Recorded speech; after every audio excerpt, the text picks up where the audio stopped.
Hi everyone, it's Jerry. I have an excellent game to share with you from round 4 of the 2025 SuperUnited Rapid Blitz Croatia. Say that 5 times fast. Rapid game here. 25 minutes, 10-second increment. On the white end, Nodirbek Abdusattorov playing against Gukesh D. We have in this one a D-pawn based opening. With the move, Bishop B4, we're looking at Nimzo-Indian defense. Queen C2 marks the classical. Follow up from here, D5, controlling E4, preventing white from forming a pawn trio. You could castle here and respond to E4 with D5, but Gukesh, let's just say, doesn't want to see that trio. So D5 it is. A3, bishop for knight exchange, and now castles. So bishop pair for white, slight lead in development for black. White has yet to move a single piece or pawn on the king side until now. Knight's connected, anticipating this pin, this pressure on f6. Got a complete development. Bishop needs a new door, or a door. B6 it is. And note the timing here. Tension released as soon as a hold is created on c6. C takes d. E takes d. Queen has access to c6. E3 is played here. I wondered about this queen c6 move, how it plays out here. We have e3 and then c5. Queen after the white queen after c5 no longer has access to c6.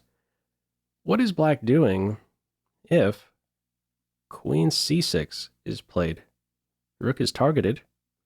Here's how black can respond. Develop the bishop on this diagonal. Queen defends the rook. And black needs to be prepared to maybe lose this pawn. So if white piles up like this, you could put the rook on this half-open file. And if white goes in for this pawn, it's not a good idea. Let me show you what this looks like. Let me show you how black's lead in development can compensate for being down a pawn. If white takes here on c7, we trade queens, and in the end, black is now going to have full control over this only opened file. And white's development remains backward here on the king side. Evaluation here is minus 0.6 with king d1 as a top move, preventing rook entries. It's looking at king d1, knight e4, defense over f2, and then this idea here to bother the king. It's trouble for white. Okay, white does not plant the queen on the c6 square, plays e3, forget about queen c6, c5 is now on board, bishop b5, and from here, bishop questioned, bishop h4, and now we see a5. How the computer wants to play it, it says go ahead, break this pin, and then hop in the center. Gukesh's play here is with a5. A couple things going on with a5. This does pave the way for bishop a6, and it does give the rook a little more air. Has a new option here. It could be, there could be some cases where the rook maybe gets trapped with the bishops here. So bishop c6, rook b8, bishop g3. Seems like the rook is out of squares there, if not for a timely knight e4 move to track that dark square bishop. Okay, at the end of the day, I believe a5 is primarily there to support bishop a6. This here, just a side benefit. Follow up from here, bishop c6. After bishop c6, we have rook a7, and then white goes ahead and captures on c5. We see a series of exchanges from that point on. The computer says capture on c5 straight away. I want to draw some attention to this immediate capture. This is how a computer wants to run it. Take on c5, take on d7, and note in this position, black has only two ways to recapture. The knight here pinned, so take with the queen or the bishop. You take with the queen, your kingside gets destroyed. So you'd have to take with the bishop, and now it wants to take on c5. White is up a pawn, and note in this position, there isn't a way for this bishop to easily, at least, get on this diagonal, try and prevent white from castling kingside. It runs a little deeper, this line here. Rook c8, queen here, preventing a bishop move. If you get a queen exchange in, that would be nice. It runs a little deeper, rook c6, bishop takes knight, queen c8. At the end of this line here, white is up 2 pawns. But how do you complete development? It could be the case that black establishes a major piece on the second rank that should compensate for one of the pawns. Another detail here is that there is a bishop c6 move right around the corner. So, for instance, if you castle here, bishop c6, there's a problem here on f3. So, it's a pretty deep line for sure. How white runs it does not go straight in for the capture on c5. Inserts first, bishop c6. Notice how things are different. After rook a7 and the capture on c5, capture on d7, a new option is now available to black. A rook can recapture on d7, and that's how black plays it. This is significant. Watch what happens next. Rook takes bishop, queen takes c5, and now this bishop can get on this beautiful diagonal. Black is down a pawn, but is for choice. Computer prefers black about minus 0.5. From here, queen d4, increased pressure on the knight. That's addressed. Pin broken. Knight now free to move. Hops in the center. Note the squares these miners are taking away from the king. Tough times ahead for white. Now, from here, rook c1 is played. If white tries to castle queenside, can't go kingside. If you go queenside, are you safer on the queenside than in the center? Probably not. There are these open lines. So black here, in fact, can start with a pretty slick move. Bishop e2. Where does this rook go if you want to hang on to the material? You barely have a square. If you don't want bishop captures knight or knight captures rook, you'd have to go here. That's not any fun. Rook b7, a queen move next, rook c8. You're not going to survive this. These rooks are very clumsy here. Okay, no queenside castles in this position. Again, rook c1. At the top, this is how the computer wants to play it. It wants to do something about this knight, potentially. It wants to start off with knight to e5, and depending on where this rook goes to address this threat, white may or may not challenge this knight next. So let me draw attention to the 2 rook moves in response to this top move, knight e5. If the rook plays to b7, f3 is a good follow-up to try and get rid of this knight. If, however, rook c7 is played, it says knight g6 is the best way forward, targeting both rooks. We'll have a look at that line. But what I want to show you here is why, in this position, f3 would be a losing move. There would be queen c8 here. You could ignore the pressure on the knight. And c1, c2, black is just moments away from tying in a major piece with the minors. Rook c2 to e2 could be an idea. How would this look if the knight is picked off? Rook c1 check. If you move the king, will be having mate shortly on e2. And if you take the rook, you're going to lose the rook. Blocking this check will lose the king. Queen takes e3. Queen captures queen next for mate. So how the computer wants to run it, if knight e5 and rook c7 was played, wants to go for this double attack on the rooks. Pawn takes knight, bishop takes rook, a very forced sequence, and in the end, queen f7 with a queen exchange next. Taking the knight will be losing, queen captures f2. These three will give the king a problem. It wants to go in for this queen exchange and play the two minor pieces versus a rook and two pawns in balance. It's a very sharp line right there. Okay, how it is played here, we don't see the top move, knight e5, rook on an open file, follow up queen a8, paving the way for rook c8. From here, queen d1 is played.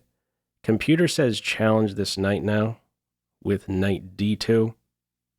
Okay, the queen backs off to d1 in this position. What move would you play here? If you'd like to, go ahead, pause the video. Give this one a think. Okay, Gukesh's move, he goes ahead with rook to c8. Now, this is not top. Queen d1 is, in fact, a blunder. Doesn't take advantage of it. The top move here, did you spot this one? It says, get rid of your isolated pawn. d4 is winning. What's the point? Well, a couple things to note. After the knight recaptures, the knight is now in a pin. Also, with no pawn on d5, the queen has more possibilities on this diagonal. Follow up from here, it says put this rook on e8. This is really big trouble for white. I mean, what's your move here? Your queen can't go too far. She has a response. You want to get out of the pin in such a position. But if you go to a square and you're not eyeing that knight, there's an exchange sacrifice, a follow-up knight move with a discovered check. If you try to question the knight here, there's knight takes bishop, rook captures e3. That's going to be a disaster. Okay, this was an opportunity, in short, to pitch the pawn and extend the scope of a couple majors. Rook c8 is played here. Knight gets to blockade. Knight c5. The times for each player at this stage were 21 moves in. They have about 7 minutes each. From here, rook c2, a4. They're now down to about 4 minutes each. Still have that 10-second increment. And from here, white plays king to d2, trying to sort of make a run for it towards the queen side. That's not going to work out. We'll see how black punishes that. At the top, this is how the computer wants to play it. Very difficult, facing this possibility of a knight d3 check to play in this way. Computer says try to pry open the h-file. Play h4. And should there be this check here on d3, king d2, you exchange rooks, rook b7. It says you can hold this, apparently, defend b2 with rook to b1, which makes you sort of question this h4 idea. If the rook isn't on the h-file, why are you trying to open up the h-file here? It says this is holdable. Now, it's still not going to be a fun time ahead here for white. Black has still this excellent grip on the light squares. The extra pawn white has, call it the b pawn, not a very valuable pawn. All right, says it's holdable. Good luck defending that, though. How does white play it? We don't see h4. King tries to make a run for it. Black's response, well, let me throw this one to you as a pop quiz. What would your move be here? Feel free to pause the video. Okay, the top move was played here. I love this move. Rook b7. With rook b7, it calls it about -3. Watch how quickly this one can slip away from black if he's not accurate at this moment. If, let's say, knight e4 is played, knight e4 check, white slips away. King c1, king b1, it says you can't get at the king anymore. Also, if the knight hops into d3, white could exchange rooks, collect the a pawn, queen very active now, placing a restriction on black's pieces here. It says white can hold this position as well. How are things different with this top move, rook b7? Well, it sort of makes life very difficult for white. I mean, look at this piece on c5. Where's it going to go? e4? d3? I didn't even touch on b3 yet. It is very difficult to handle this piece. Also, bishop d3 could be a move in some cases. With rook b7, black is sort of saying, I know you're trying to slip away, but now you're going to get hurt. You play king c1, I got to move up my sleeve. How white plays it here, it's queen c1. If king c1, now knight d3 with check. King b1, rook takes rook, rook takes b2, queen's lost. Queen versus rook and knight position ahead, winning for black. So don't try to sneak away with king c1. I have knight d3. Queen c1 played here. If f3 is played, cutting out a knight check on e4, this is where we could see bishop d3, kicking the rook from its defense of b1. This helps us understand why queen c1 is played in the game. Some control over b2. White does not have a sneaky way out here, going for the two minor pieces for the rook, because in the end, wow, look at these major pieces. You are not surviving this. Okay, the try in this game, after rook b7, queen c1, there's a pin now. If you're going to move the knight, better come with check, otherwise rook captures rook. That's going to collapse. How to break the pin? Bishop c4. Now the knight is ready to go to e4. That's prevented. A nice follow-up to bishop c4. Queen a5 check now available. What a crushing position this is. King takes a step back, and now the knight hops into b3 with the fork. White's play from here is bishop to e1. The queen is under fire here. If you take the knight, that's going to be painful. You walk right into a pin. What's tried here, bishop e1, and after the queen takes a step back here to a6, white resigns. What are you supposed to do if the game continued? Knight takes knight, same thing. We got that pin. Queen is under fire.